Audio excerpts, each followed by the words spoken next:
ایک اور آپ کو دلچسپ واقعہ سناتے ہیں. ماحول کو میں آپ کو بتا رہا ہوں. کویت کا سفیر تھا پاکستان میں، اس کا بیٹا امریکہ میں پڑھتا تھا. جماعت والے الحمدللہ ہر جگہ جاتے ہیں، پوری دنیا میں کام ہو رہا ہے، دنیا کے ہر ملک میں تبلیغ کا کام ہو رہا ہے، یونیورسٹیوں میں بھی ہو رہا ہے، وہاں باہر بھی. تو وہاں پہ انہوں نے اس پہ محنت کی، اس نے 3 دن وہاں پہ لگایا. جب چھٹیاں ہوئی نا، لمبی چھٹیاں ہوتی ہیں، تو وہ 40 دن کے لیے پاکستان آ گیا. جب پاکستان آیا اس کو پتہ چلا میرا بیٹا مولوی لے آئے.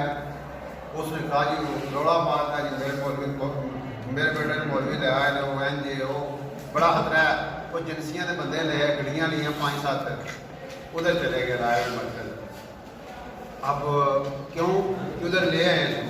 اب جب ان کو پتہ چلا کہ سفیر صاحب آ رہے ہیں، ان بچے سے کہا تک ذرا پیچھا ہو جانا، ابھی تیرے پاپا کو ریسیو کرتے ہیں اور ان کو ویلکم کرتے ہیں.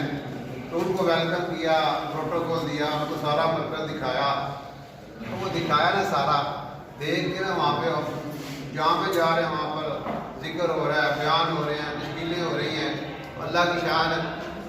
وہ کہتا ہے اینڈ پہ اگر میرا بیٹا ادھر ہے نا تو پھر مجھے کوئی ٹینشن نہیں. ماحول انسان کو بدلتا ہے. آج ہمارا سب سے بڑا مسئلہ یہ ہے کہ ہمارا ماحول خراب ہو گیا ہو. ماحول میں یہ چیزیں نہیں ہیں، ورنہ ہمارے اندر سب کچھ اللہ نے رکھا ہوا ہے.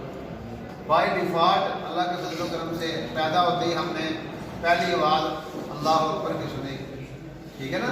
ہمارے کانوں میں اذان دی گئی، ہمیں بتایا گیا کہ آپ مسلمان ہو. پیدا ہوتے ہی ہمیں قرآن پاک پڑھایا گیا، مسجدوں میں چھوڑ دیا گیا، ہم نے قرآن پڑھا. یہ ساری اللہ تعالیٰ کی طرف سے انعام ہے. اب یہ چیزیں موجود ہیں، لیکن ماحول کہتے ہیں نا اقبال ذرا نام ہو تو یہ مٹی بڑی زرخیز ہے ساری. اس لیے ہم یہ جو آپ لوگوں سے کہتے ہیں نا کہ اللہ کے راستے میں نکلے، یہ اس لیے ہے کہ ہمیں ایک ماحول ملے.